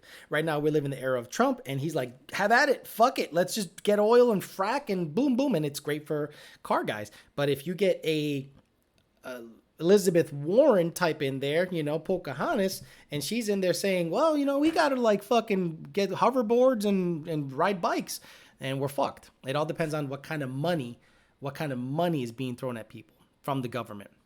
F-150 S550 says Lizzie Muzi, Kai Kelly from Street Outlaws is her boyfriend, I think. That's interesting. Kai Kelly, the shocker. He got mad at me one time. That's kind of funny. He got mad at me one time because I made a joke because somebody misspelled a flyer, and I thought it was the funniest fucking shit ever. But I think he read it all sideways. He took it the wrong way. I'm like, dude, somebody put out a flyer and they spelled aftershock wrong, and it actually said aftershock. So I made fun of it, and he just got all fucking sideways. Whatever. What to do to beef up the A10 for 700 horsepower? Clutches at least. Power by the Hour sells the clutches. I think Lethal Performance's 18 got a clutch upgrade from Jake Long at Power by the Hour, and it actually held up and it went 8s, so it was badass. Thanks for answering my questions, Alex. Keep up the badass content. Lizzie's laughing at somebody. I don't know who she's laughing at. Probably laughing at me. Flat Plane Fool says Kai gets butthurt all the time. I don't know the guy, but look. Okay, so this is what... Yeah, this is what happened.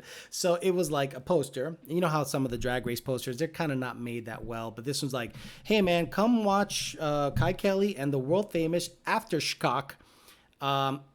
Shock was the S and the H, or this H and the C were swapped. And I said, wow, always the trendsetter. Kai Kelly calling his car Aftershock has allowed me to come out and debut the name of my new race car, and it was like cock gobbling, slurping machine. It was a total joke, but yeah, he just wasn't happy. Oh, I loved it. It was I read it now and I'm like, wow, I'm funny. And people are like, wait till I see you in person. And I'm like, look, when you see me in person, two things are going to happen when you see me in person. Anybody. I'm kind of a big guy. So I'm not saying I'm going to kick your ass, and I'm not looking to fight. I'm a lover. I'm not a fighter. And second of all, you're going to like me because I'm likable. I smile. Hey, what's up, man? I'm lighthearted, and you're going to be like, shit, he was just joking around. So two things will happen. You're going to try to kick my ass, and you're going to go, he's kind of big. And then you're going to go, man, he's kind of nice too. So stop it. Stop making threats. You're good, man. Boy, you guys are all up on Lizzie, man. Oh, Jesus, you guys are thirsty. Just throwing shit in person. Stupid Loud says Alex is serious in person. I don't know what that means, serious in person. I guess I look unassuming. I'm just like, hey, what's up, man? And then they meet me like, damn, he might take a chunk of my ear off if I get sideways. It says Kai is a big dude, but super serious. No, it's all good. Look, I don't got no issues with any. I don't have any issues with anybody. Gene Unit Silk City says, laughing my ass off. Alex from Boston, we will kiss your baldy out here in Jersey. Joe Martin says, ever heard of HPP? Yes. HPP, the Blue Goose has an HPP turbo kit. And DFY says, hey, Alex, you tune any of the new 3-liter Whipples with the 150 throttle body? How are they versus the 132? Pretty much use the same tune. As long as they don't stick and they're machine nice and flat, you should be good to go. Okay, ending it here. Glad you guys kept from paying me from dumb questions. We should be good. So I'm going to be back next week. We'll talk some stuff. I'll see if I can get Matt Soppa on Skype. I'm going to see if I can get John Jr. talking a little bit about throttle bodies next time out. And, seems like you guys are enjoying yourselves hitting on Lizzie Muzi, so hopefully she can, thwart you guys off. So hopefully we'll get you guys some video content coming up. I have a couple of things with the Fairmont, trying to get the tires to fit, so we'll see if we can get all that stuff out there. I'll try to get some videos pumped out, but if not, I'll see you guys next week. We'll talk to you later.